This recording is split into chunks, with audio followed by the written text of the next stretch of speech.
Okay, part two of the lecture. Let's talk about Stalin. So let's talk about his rise to power.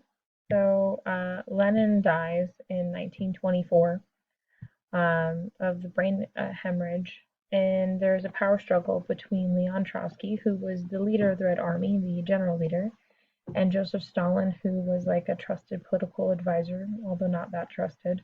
Lenin always had his kind of reservations about him. But Stalin was much more brutal and eventually is going to win this battle between the two. He eventually gains control in 1928, and Trotsky is actually forced to flee the country. He leaves to Mexico. Stalin still finds him and kills him, even though he's all the way in Mexico and isn't much of a threat at that point, but that's Stalin's way. He's an incredibly brutal man.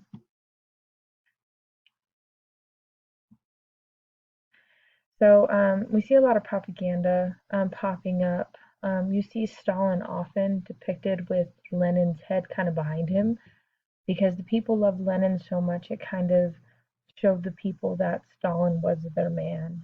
Even though if Lenin was still alive, he would probably have trusted Trotsky way more than Stalin. Um, and it's just funny. This is Leon Trotsky. He kind of looks like Colonel Sanders. It's kind of funny.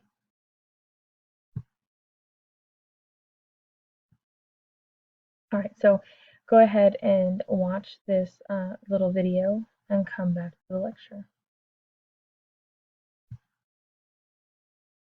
All right, so let's talk about the economy under Stalin. So Stalin abandons Lenin's new economic policy, which was more capitalistic, allowing people to kind of do what they needed to do in terms of jobs and work and what they were making. And he goes to a command economy, which is a communist type of economy where the government has full control over what is being produced, where people are working.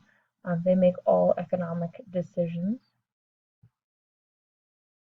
And so I like to throw in a lot of Stalin quotes. There's a lot of great ones out there. So this is one from him.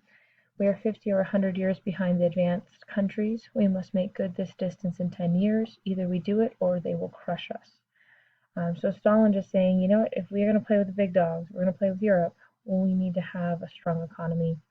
And so he implements a few things, including the 5 year plans. So the 5 year plans set ridiculous quotas. The quota is like a minimum, basically saying you have to produce this. You have to build these kind of, railroad ways. You need to build this many, tanks or whatever. Really limited consumer goods, so he didn't really care about what the people wanted, like clothing and housing. He only cared about things that would make Russia an industrial power. And really terrible working conditions. If you thought Industrial Revolution was bad, Stalin's 18-hour working hours, 6 days a week, he did not care. And if you didn't make his quotas, you were often sent to imprisonment camps or killed. He also has an agricultural revolution where he basically takes over people's private farms and makes what we call, makes what we call collective farms. So he seizes 25 million farms. In other words, he takes 25 million farms from people who own them by themselves, and he makes them part of the government. And if you refused, if you're like, no, you can't have my farm, he'd often just kill you or throw you in a gulag. His secret police are going to kill between 5 and 10 million peasant farmers during this agricultural revolution. So basically, you either gave your farm to the government or you died. Kulaks were wealthy farmers and were heavily targeted because they were the least likely to want to give up their farm. They made money off of their farms. Over 1 million of them are going to be killed by Stalin. There's also something called the Great Purge. Another Joseph Stalin quote: "Death is the solution to all problems. No man, no problem." So in Stalin's eyes, if someone's a problem, you just kill them. So Stalin was a little paranoid. He killed real enemies. There were people who definitely didn't agree with him and wanted to take power from him. But he also killed people just because he was, you know, just crazy and just thought that people wanted things from him that they maybe even didn't. Heavy use of secret police, internal spies, and he would either send people to the gulags, which were brutal labor camps, or he would kill them. And to kind of give you an example of how paranoid he was, this guy in this picture right here was a trusted advisor, and he got paranoid and thought he was against him. So not only did he kill him and his entire family, he took him out of all photographs. Like the guy never existed. Yeah, Stalin literally photoshopped him out of there because he wanted to prove you don't mess with him. Yeah, Stalin didn't only kill people, he killed everyone you knew. The Great Purge lasted between 1934 and 1938. He targeted members of his own Communist Party, many of the Bolsheviks that helped with the revolution. He killed for crimes against the Soviet state. And again, he was just fearful they were going to take his power. He gave his secret police quotas, meaning minimums of people that they needed to basically give up. 8 to 13 million deaths during this time, and it's kind of a big range, as we don't really know. He killed a lot of people and didn't really take note of who he killed. Um, Ironically, he really purged a lot of high-ranking military generals.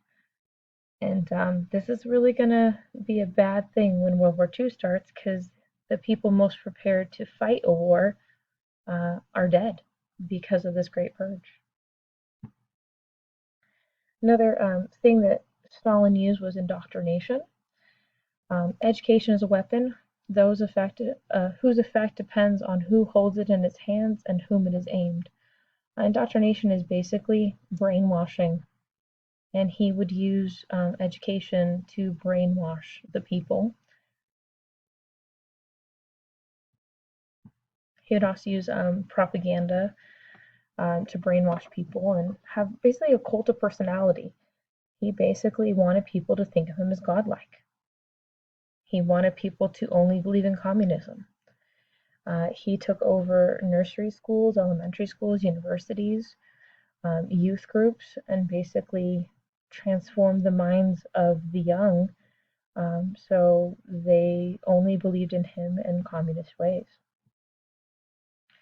So we see lots of propaganda throughout Russia. So you have him with a baby. Look how happy the baby is. Evil, brutal man carrying him. You have this one where he's steering the ship, kind of showing his leadership qualities. And this one, you have him kind of a man of the people. And of course, with Lenin in the background, kind of showing his support since the people always loved Lenin. None of these actually depict how he really was, a brutal murderer, but definitely make him seem in a very positive light.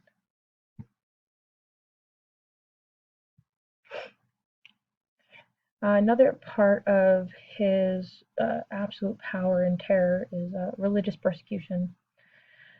He has this quote: "We do not fight against believers, not even clergymen. We fight against God to snatch believers from him."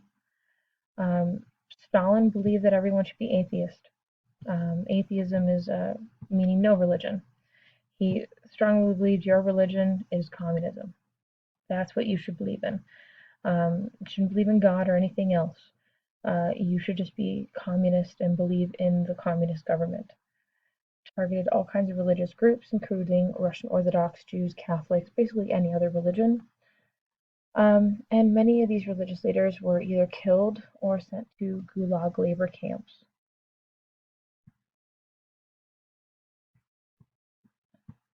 So the impact of this guy. He's going to rule until 1953, so he definitely has power for a long time through World War II.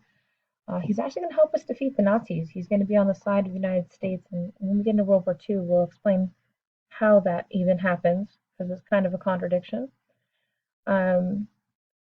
But, you know, we're always going to be kind of enemies with the Soviets, and it's going to lead us into a very long Cold War, which is the last thing we talk about this year.